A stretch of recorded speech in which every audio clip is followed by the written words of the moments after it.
اسمحي لي أن أقتحم جانب خاص في حياتك، ولكني أنا يعني من الأشخاص المتابعين لخديجة، ولكني أقف إعجابا صراحة بهذا الجانب.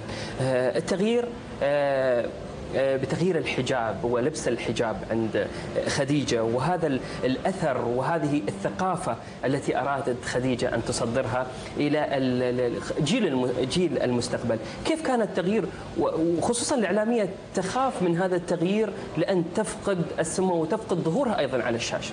كيف كان هذا التغيير؟ والله هو التغيير تغيير شخصي. أنا لا ربما كوني أعمل في قناة الجزيرة وهذا التلفزيون الذي يدخل إلى بيوت ملايين من المشاهدين قد يحدث تأثير بهذا الشكل، لكن أنا على مستواي هو قناعة ذاتية شخصية أعتقد أنها تقف بالنسبة لي عند حدود اقتناعي بما أنا مقبلة عليه أو أقبلت عليه.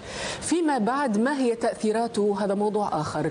بالتأكيد فيه ناس تأثرت، في فتيات بيبعثوا لي على الفيسبوك على الإيميل أنه تأثر تشجع، في مثلا فتيات كان في عندهم تخوف تردد، فلما تشوف مثلا مذيعة على قناة مشهورة طلعت فتشعر بأنه أخذت دوز أو الجرعة اللي كانت تنقصها يعني تتحلى بالشجاعة الكافية تقدم على قرار مثل هذا.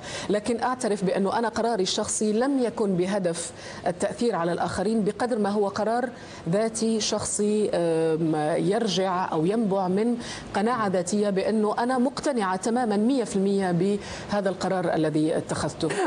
اليوم أنت رايحة على مباراة الحين اليابان واستراليا وما فيها طرف عربي يعني، فيا ترى بتشجع مين اليوم؟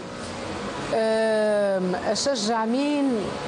والله شوف أنا حاسة بميل، ما هالصوت أشعر ببعض الميل لليابان. لا تسألني لماذا، لا أدري لماذا، لكن حاسة أنه اليابان ستفوز.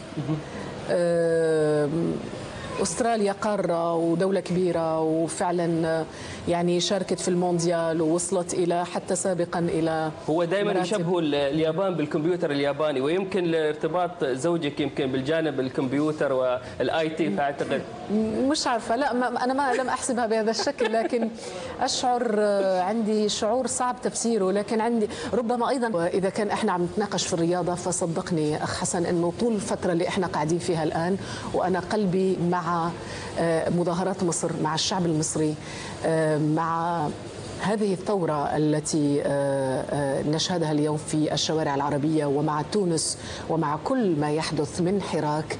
أتمنى إن شاء الله أنه يكون حراك إيجابي، أن لا يكون حراكا سلبيا. وشكرا مرة أخرى، وشكرا للمشاهدين اللي يتحملونا كل هذه الفترة. بإذن الله طبعا. وهذا هو إن قلت أن خديجة نموذج بالفعل لأحاسيسها الجميلة والرائعة.